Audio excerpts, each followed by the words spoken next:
Hi friends, మనమైతే గాజువాకలో పెట్టిన బెల్లం వినాయకుని అయితే చూడడానికి వచ్చాం. 75 అడుగుల పొడవు, 20 టన్నుల బెల్లంతో తయారు చేసిన ఈ వినాయకుడు అయితే చూడడానికి చాలా పెద్దదిగా అనిపించింది. అలాగే బయట పెట్టిన ఎగ్జిబిషన్ వచ్చిన జనం అయితే చూడడానికి 2 కాళ్ళు అయితే సరిపోలేదు.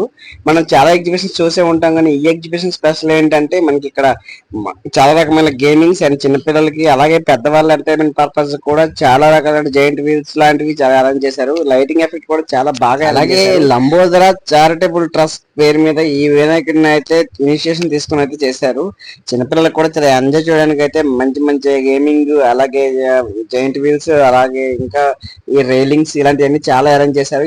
ఇందులో ఇంకో పెద్ద స్పెషల్ ఏంటంటే పాతాళ భైరవి కోన.